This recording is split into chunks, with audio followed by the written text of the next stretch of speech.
last night, thousands of people rushing out of the venue, some saying they might have heard gunfire. Well, it turns out it was a false alarm, and the festival continued going on as if nothing happened. Well, today people are speaking out, demanding answers and accountability. I think for the first time I actually know what terror feels like. Saturday night at the Las Vegas Festival grounds, the Lovers and Friends Music Festival put on by Live Nation Entertainment. Shortly after 10 p.m., thousands of people begin rushing out at once. Many aren't sure why. What's happening? But fearing for their safety, they flee for the exits too. Some say they think they hear gunshots. And it was thousands. It was a full stampede. My girlfriend and I were running, and she had to stop to pick people up off the floor, keep them moving. After the event, Las Vegas Metro Police releasing this statement saying reports of a shooting were unfounded, adding 3 people were transported to a hospital with minor injuries. But for those who were there, they say the injuries were much higher. There were definitely more than 3 people who were injured. Personally, I know one person whose foot was broken after being stomped on. The fear reminding them of the Astroworld tragedy and the 1 October shooting in Las Vegas. It's so different when you're experiencing it. I mean, we ran past 30 plus people who were on the ground screaming. I watched people get stomped on. Despite all of this, after a brief pause, the show then going on as planned, as if nothing happened. The organizers only posting this to their social media accounts, calling it a false alarm. It's really frustrating to see that as the messaging. Because the panic wasn't false. Now fans are calling for refunds, more communication on what happened, and accountability from the organizers. I would absolutely like refunds, and that's not from a vindictive nature. That is from, we had a poorly managed concert.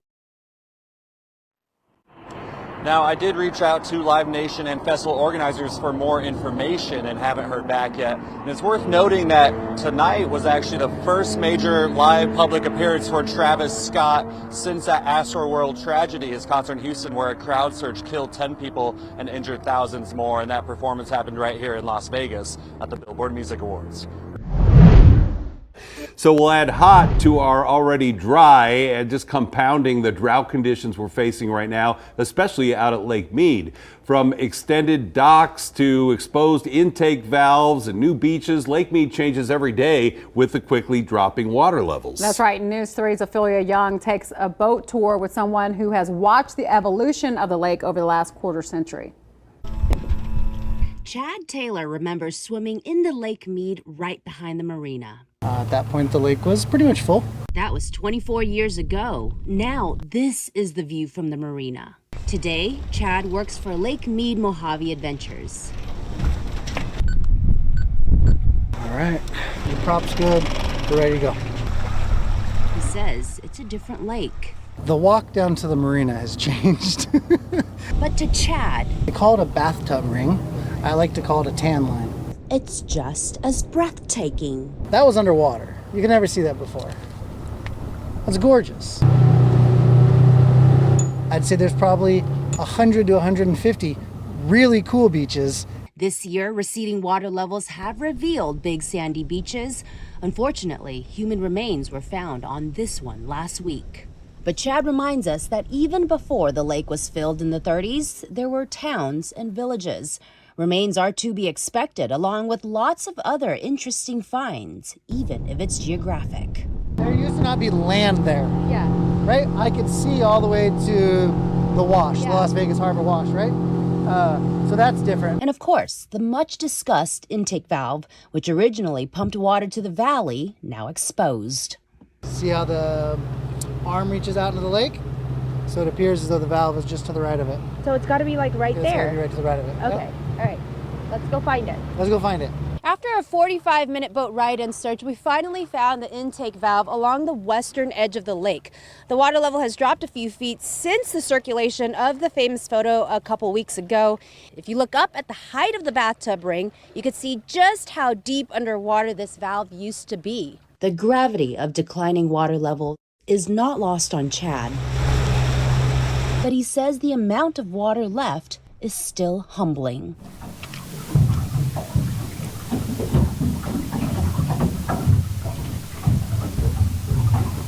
I'm still a lake half full guy, or I'm a river over full guy, maybe. From intake valves to beaches, Lake Mead is different, but not closed. Are we going to spend the next 3 to 5 years not enjoying it because it may potentially be gone someday? I don't know. I'm not a scientist, but I'm going to be out here enjoying it for sure. If you've got Plaisance, you better find her. And there's another turnover by the Dream. They average 19 turns per game, and Jackie Young outrunning defense, creating offense. Becky Hammond told us it's going to start with the defense, and right now it's making the offense happen as well. Well, defense turning into offense. That pretty much sums up Jackie Young's game right there. She's got a team-high 6 steals and ranks 3rd on the team in shooting percentage, draining just over 55% of her shots. And today, she got rewarded for that nice start, eking an extension with the Aces. And after hearing the team talk about her, it should come as no surprise that they locked her up for the foreseeable future. Jackie's somebody who obviously does a lot of different things for us. It's not just scoring, playmaking, and defending. She's also somebody that always knows what's going on all the time, both offensively and defensively. I think she's been sensational. I haven't talked about her enough, but she's been so good in all these games.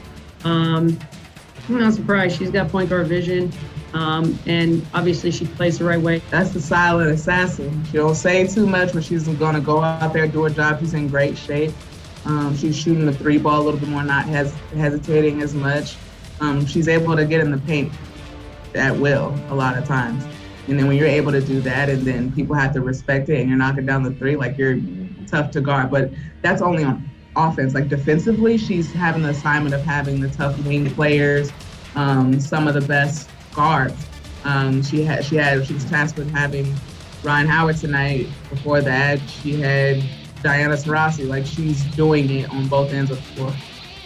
It's going to be fun to watch Jackie continue to add layers to her game in Vegas. In the meantime, let's hit the diamond and dive into the series finale between the top 2 teams in the West Division in the PCL. The Aviators looking for a dub and a split to the series with Salt Lake today, and after going down 2-0 through 3 innings, they started climbing that mountain here, down 2-1. That is until Sky Bolt smacked that thing like it was hosting the Oscars. The long ball, the right field, adds 2 to the board and puts the good guys up 3-2. But that was just the beginning of a 6-run 3rd inning. Dermis Garcia getting in on the long ball action as well to make it 6-2, and they would drop another touchdown on the Bees down the stretch to secure the 12-7 dub and a split to the series there. Now, good stuff by the Aviators. Let's keep the good times rolling with the Phillies and Dodgers, but forget the teams. Check out the UNLV product. Bryson Stott flashing the leather at shortstop there and coming down with a SportsCenter top 10 worthy snag. You gotta love that. The kid is getting his opportunity in the show and has been running with it. In 15 games this year, he's got 7 hits, 7 RBIs, and has scored 4 runs. But tonight, it's all about what he's doing with that glove there. Take a listen to how this one sounded on the broadcast.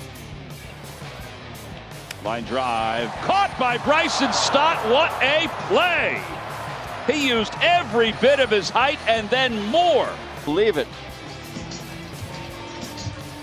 Elevate. Just celebrate. Wow. All right, and here's something to celebrate. It's Sunday night, so you know what that means. It is time for another episode of Sports Night.